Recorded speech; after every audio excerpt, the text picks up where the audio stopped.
Pour débuter, on peut stimuler la zone autour du nombril et on va vérifier qu'il n'y ait pas de contraction franche au niveau des abdominaux. Si vous avez des difficultés pour vous endormir ou des réveils nocturnes, voire des cauchemars, ou que vous ayez simplement un sommeil non récupérateur, je vais vous montrer 3 réflexes qui peuvent influencer votre sommeil. Et en bonus, je vous donnerai des exercices pour vous améliorer sur ces fameux réflexes. De rien, c'est cadeau. Déjà, il faut comprendre que le sommeil est régulé par le système nerveux. Celui-ci a 2 versants. Il a un côté parasympathique et un côté orthosympathique. L'orthosympathique va correspondre à tout ce qui va être situation d'urgence. On se dépêche parce qu'on est en retard, on se dépêche parce qu'il y a un prédateur qui nous course, etc., etc. Situation d'urgence qui engage potentiellement la survie de l'individu. Le parasympathique, lui, va correspondre plutôt à tout ce qu'on va pouvoir faire en étant en sécurité, au calme. Pour voir si vous avez compris l'idée de ce qu'est l'ortho et le parasympathique, je vais vous donner des petites situations et vous allez me dire si c'est ortho ou parasympathique qui s'active. Vite, vite, vite, je suis en retard. Ortho ou parasympathique? Effectivement, là, on sera plutôt sur de l'ortho qui va s'activer. Ça y est, c'est le week-end. Les enfants sont chez les grands-parents. Je vais pouvoir avoir au moins 1 heure pour me détendre. Là, c'est du parasympathique. La période du repas, idéalement parasympathique. Mais avec la vie moderne, c'est compliqué d'arriver à être dans de bonnes conditions. Généralement, on va manger sur le pouce, on va se dépêcher, on est pressé, on n'a pas de temps. Mais ça n'a pas de sens. Typiquement, ça correspondrait à se taper son meilleur sandwich alors qu'on a un prédateur qui est en train de nous courser. Je suis harcelé à l'école. Ortho, situation de stress, d'urgence, on se sent en danger. C'est le moment d'aller se coucher. Idéalement para, mais ça c'est en théorie parce que si votre système nerveux est bloqué en orthosympathique, clairement vous risquez pas de trouver le sommeil. Et justement, il y a 2 réflexes qui maintiennent le système nerveux en mode tout est dangereux, il faut que je me dépêche, etc. Ce sont les réflexes de Moro et le réflexe de peur paralysante. Je vais vous montrer comment les tester. Pour le Moro, il y a plein de façons de le tester. Je vous en ai déjà parlé dans d'autres vidéos, avec notamment la chute vers l'arrière où on voit l'ouverture des bras, etc. Là, on peut utiliser un autre test. Vous pouvez également demander à la personne de croiser, par exemple, sa jambe droite sur sa jambe gauche, lever les bras en l'air, se pencher en avant. On regarde si elle tient son équilibre tel quel. Ensuite, on va échanger la position des jambes. On recommence, bras en l'air, on se penche. Et là encore, on constate si elle arrive à tenir ou pas l'équilibre.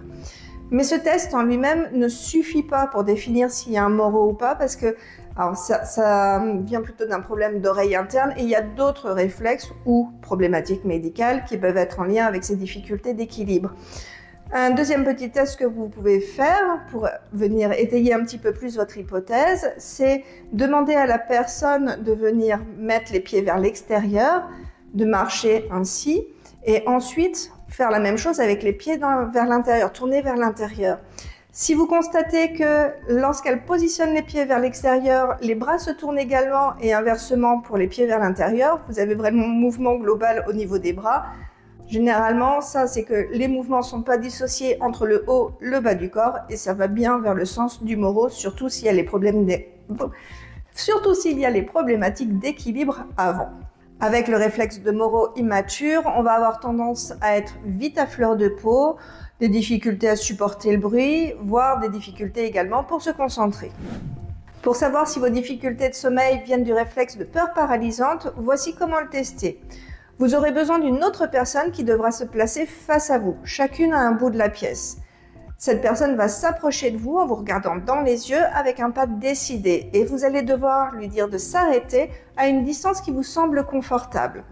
Si vous avez du mal à la regarder dans les yeux ou si cette distance entre vous deux est supérieure ou inférieure à peu près à une longueur de bras, il se peut que ce réflexe de peur paralysante soit immature.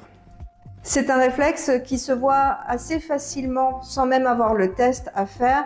Si vous avez tendance par exemple à sursauter facilement, que vous avez des difficultés lorsqu'on s'adresse à vous en termes de distance, que vous trouvez toujours que les personnes sont trop proches, que vous avez tendance à vouloir reculer, que vous voulez gagner un petit peu de distance entre vous et la personne qui vous parle, ou au contraire, si vous n'arrivez pas à vous imposer, que les personnes s'approchent toujours trop de vous et vous, ça vous tétanise un petit peu, ça peut déjà être des signes de réflexe immature. Chez l'enfant, on va le voir également avec un enfant qui a tendance à se cacher derrière son parent, à pas vouloir regarder l'adulte, qui vraiment a des difficultés pour parler. C'est du réflexe de paralysie par la peur également.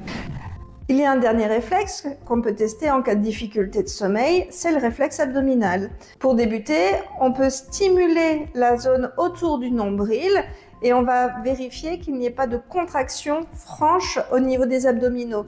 Si vous voyez une belle contraction, il y a des chances que le réflexe soit immature. Il y a une autre façon de le tester. Là, vous allez demander à la personne de s'allonger sur le ventre, tourner la tête d'un côté. Du côté où la tête sera tournée, il va devoir plier le bras et la jambe du même côté et à l'opposé, le bras et la jambe seront tendus. Vous allez lui demander de tourner la tête à l'opposé et d'inverser la position des bras et des jambes. Une fois que c'est fait, vous redemandez le positionnement de tête de départ et on réinverse position de bras et jambes. Si vous voyez que la personne a un petit peu de difficulté pour trouver sa motricité, que ça cafouille, que finalement les bras et les jambes ne sont pas bien placés, qu'on a un bras qui est resté tendu alors qu'il devait être fléchi, le réflexe est immature. Le réflexe abdominal peut également générer du stress, des problèmes digestifs, des difficultés pour s'orienter et des problématiques scolaires. À ce stade, il y a des bonnes chances que vous ayez repéré au moins un réflexe persistant. Pour l'aider, il va falloir le réentraîner et on va le faire en pratiquant des exercices une fois par jour pendant 1 mois à 6 semaines. Donc pour réentraîner le réflexe de Moro, vous allez pratiquer l'exercice de l'étoile de mer. Vous allez vous asseoir, vous allez positionner le bras droit au-dessus du bras gauche, la jambe droite au-dessus de la jambe gauche, vous penchez en avant, vous attendez un petit peu comme ça, puis rapidement vous allez ouvrir les bras, ouvrir les jambes et regarder vers le plafond. Vous allez tenir la position pendant 2-3 secondes, puis tout relâcher. Et ensuite, on va refaire le même exercice, mais en inversant la position des bras et des jambes. On va faire cette alternance à peu près 6 fois. Si vous avez repéré un réflexe abdominal persistant, on va simplement repratiquer le test, mais en ne bougeant qu'un segment à la fois. Donc allongé sur le ventre, tête tournée d'un côté, bras et jambes pliés du même côté, les bras et jambes à l'opposé tendus. Et là, vous allez dans un premier temps simplement tourner la tête, on respire tranquillement. Ensuite, on va simplement baisser le bras, puis tendre la jambe du même côté, plier le bras à l'opposé, puis la jambe opposée, retourner la tête et ainsi de suite. Et on va redécomposer comme ça, segment par segment. Pour le réflexe de peur paralysante, on va pouvoir faire les tapotements du crâne. Pour l'exercice, vous allez partir avec 2 doigts au niveau des tempes. Vous allez tapoter alternativement droite-gauche, tranquillement, au rythme qui vous semble confortable. Vous allez venir à mi-chemin sur les sourcils, remonter au niveau de la racine de cheveux, vous redescendez, on revient aux tempes, ensuite on revient au niveau des sourcils et là on vient au milieu, hop, et on remonte.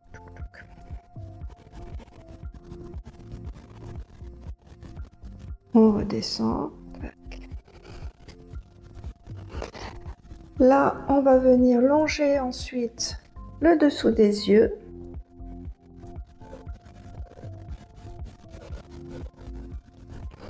On revient un tout petit peu plus bas jusqu'à l'articulation de la mâchoire. On remonte. Ensuite, on va redescendre en longeant le dessous des pommettes et venir juste sous le nez. On repart. Toujours revenir aux tempes. Et ensuite, on va aller longer la partie inférieure de la mâchoire. Et on repart toujours aux tempes. Ensuite, on va longer l'arrière des oreilles. On va faire tout le tour. Et on revient. Et on revient toujours aux tempes.